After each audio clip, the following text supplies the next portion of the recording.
Welcome to So You Think You Can Date, a podcast for those ready to do dating differently. I'm Nicki Pappas, a queer, poly, millennial mom who is dating again for the first time in 15 years. What could go wrong? LOLs. While lots can go wrong, and has, a lot has also gone really well. The So You Think You Can Date podcast is about my adventures in dating.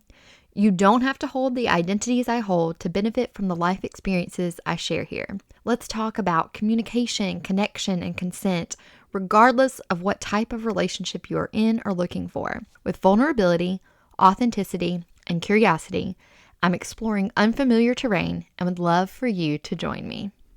In this 8th episode, I'm going to talk about how to stop fucking with fuckboys.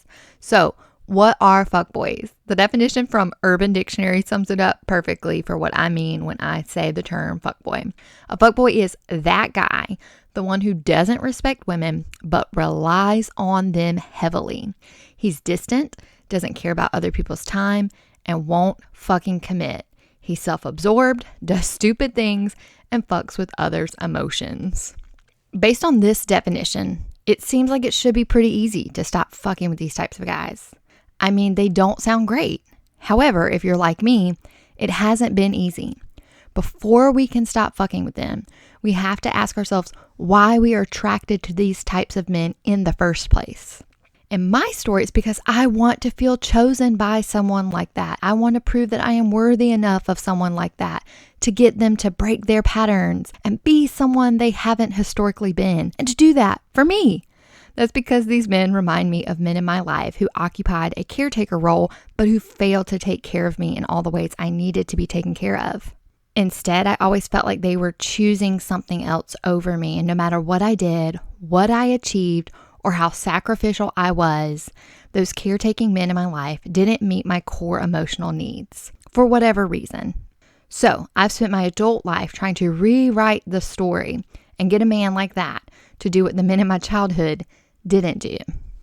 Maybe you aren't sure if you're fucking with fuckboys. Let's talk about some common tactics of fuckboys. An often repeated phrase is, "I'm not looking for something complicated." They will say this and then go and make things so complicated. Maybe they lead you on and tell you something like, "I think we should be able to go to the movies and out to eat and it not be romantic, while not closing the door on something romantic in the future," all while not disclosing to you that they are in fact dating someone you know. In leading you on, fuckboys will breadcrumb you. If you're unfamiliar with the term, it just means that one person gives another person just enough attention and affection to keep them interested without any intention of committing or forming a more serious relationship. This might look like fuckboys sending you texts, being flirty, or sending you DMs to keep you invested in them while knowing that they have no desire to establish a genuine connection. The fuckboy who breadcrumbs you enjoys the validation, the ego boost, and the attention they receive from you. Without taking your emotional needs into consideration, they then pull away when things get too serious, leaving you confused. Fuckboys are also known to do the bare minimum. They don't typically put in much effort, so believe them when they show you how little effort they will invest in you. The little bit that they are doing now is the little bit that they will continue doing, unless they choose to do even less. Fuckboys also blatantly disregard boundaries and will try to push your boundaries to see how much they can get away with. There's one guy I went out with who I told needed to wear a condom when we had sex.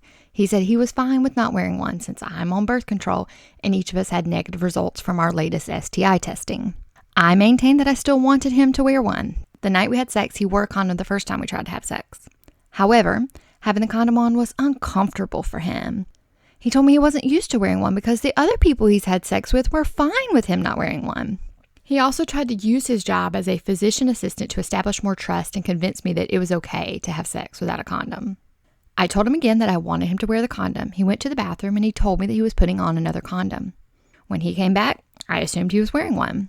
We had sex and then I realized that he had, in fact, not put another condom on. I said something to him about it and he acted like it wasn't a big deal. He said that he didn't mean any disrespect by it, but that he was just struggling too much to have sex with the condom on. I knew then that I did not want to see him again. He messaged me on the app a couple of days later. "Hey there, really enjoyed meeting you the other night. Would it be easier if we got each other's numbers instead of using this app?" I replied, "While I enjoyed meeting you and had a great time, I'm not interested in exchanging numbers. I established a boundary around wearing a condom. In the end, you didn't. I know you didn't mean any harm. However, I did feel disrespected and like my trust was broken the more I thought about it. I wish you well on your journey, though. His response was, that's understandable. No worries. You're right. I certainly meant no harm by it. So I sincerely apologize for that aspect of our time together. Best of luck, Nicki.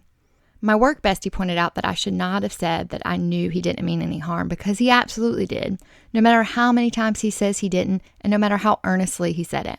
I'm sure he thinks that he's one of the good guys. However, when I shared this story with a close group of my friends during our monthly call, one of my friends who's a therapist shared about how that type of behavior is part of rape culture, and I started crying.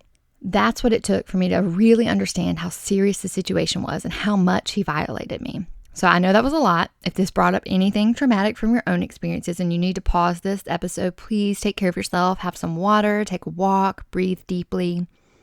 When you're ready, come back and listen to some more about these fuckboys. Okay, so I've even heard fuckboys use common language that sounds like they got it from a Google search about therapy. It seems like this is a way to signal emotional health, but the words are empty. I've heard something to the effect of, I'm painfully self-aware, from at least 3 different fuckboys. This phrase is meant to describe their emotional awareness, but then they do things like ghost or engage in inconsistent communication or pull away when things get too difficult or feel too real. I guess one could argue that these men didn't say that their self-awareness would benefit me. I just assumed that if they are painfully self-aware, that would be good for communication and good for a potential relationship. So before my partner and I opened our marriage, I talked with a friend about how I was feeling stuck, discontent, and checked out in my marriage. She shared about how she'd been in a similar place in recent years. Something that helped her was moving to the basement. By having a space where she could retreat, this allowed her to refuel, tend to herself, engage with her husband from a more peaceful state of mind. When I shared with her about a couple of men that I had been interested in pursuing a relationship with around that time, should my marriage become an open one, she lovingly offered a piece of advice around not trading the stability of my marriage for men like them. I was still practicing unhealthy patterns regarding the types of men I was attracted to. They were fuckboys who were emotionally unavailable. Something that I've noticed in my own experiences with fuckboys is how a common trait they share is having an avoidant attachment style. They aren't practicing healthy non-attachment. Rather, in many cases, they are detached from their own heart space and not engaging emotionally, motivated by self-preservation, though they may say that they're just trying to protect you. All I have to say to these men is stop positioning yourselves as the protectors of our hearts once things start to feel serious, when you are nothing but careless with our hearts leading up to us developing strong feelings for you. You knew what you were doing when you said the romantic, intimate, and deeply personal things that you said. And even if you were only saying what you thought you needed to say to get us to have sex with you, you also knew that we get emotionally attached to you because that's how the cycle has worked with every woman you've tried that tactic with before. So you don't get to try to gaslight us, say that you don't want something complicated, or feign ignorance when we call attention to how your behaviors have negatively impacted our mental health. So I'm not sure if that's a direct correlation across the board, but I can almost guarantee that being a fuckboy isn't something that a man with a secure attachment style is going to be interested in doing. And before my mushroom journey, I thought it was inevitable I would be attracted to men like that. Now it's inconceivable. So if you've been on the receiving end of the confusion that comes with the chaos of a fuckboy, be gentle with yourself. Also, get off the roller coaster. Remember that the cycle can only continue if you keep participating. The second you say no more, you can start healing. And I get the desire you may be feeling to be a little more patient with him, and you're holding out hope that he'll see what a catch you are. Believe me, I get it far more than I want to admit, but you have to choose yourself. These fuckboys aren't going to choose you. They need to work on themselves, which I talked about in episode 3, so you want to quit playing games with your heart. I've just noticed this pattern of those types of, in particular, cisgender heterosexual men who want to keep an unhealthy chasing cycle or something going where they try to keep you hooked, keep you thinking that they're interested in you, and they have no interest in actually acting on the dynamic that they are setting up. It becomes more about what my presence in their life adds to their life, and they don't care about what it is taking away from my life. And I'm not trying to bash these men who are continuing to operate in those cycles. I am inviting them to heal the places where they are still hurting and the areas they need to work on, while knowing that it is not my job to help them work on that. My loving advice to you is to let the fuckboy go. Maybe you've been picturing a potential future for so long that it feels like it's going to be a harder goodbye than others would think it should be. Maybe you even have some good stories and memories. I'm not telling you to throw out the positive. I have a friend who talks about honoring the ending because all things come to an end. I have another friend who says to express gratitude for the purpose the two of you fulfilled in each other's lives, the lesson or lessons learned, and then release that person. When I was on my mushroom journey, one phrase that kept coming to my mind on the second day was, to have and to hold, no one is mine to have and to hold. That person doesn't belong to you. Let that person go. Now, I understand that in the non-monogamous, polyamorous world, you're more likely to encounter people who will directly state that they are not looking for a committed relationship. There is a distinction to be made between a man who is polyamorous and not getting on the relationship escalator, but being communicative and direct, versus the fuckboy who employs the tactics I talked about earlier in an effort to extract from you, all while creating confusion. This is where your desires come into play. Do you want a committed relationship? Maybe you didn't think you did, and you got to know a polyamorous guy and decide you want more commitment. The best thing you can do is have a conversation about that. In asking for clarity, if the person can't provide you with the clarity you need, that's your answer right there. Also, this is one of the reasons why it's so important for you to be clear with yourself first before you try to approach someone else. If you have a secure attachment to yourself and know your wants and needs, you'll be far less likely to stay stuck in the obsessive loops that fuckboys want to keep you stuck in. Thank you so much for tuning in for this 8th episode of the So You Think You Can Date podcast. Make sure to subscribe to So You Think You Can Date, rate and review the show on all the platforms, and share this episode with someone that you think would enjoy it and who is ready to do dating differently. Also, pre-order my new book, Coming of Age and Coming Out: Stories of Repressed and Reclaimed Sexual Desire. Pre-order today by visiting nickipappas.com/shop.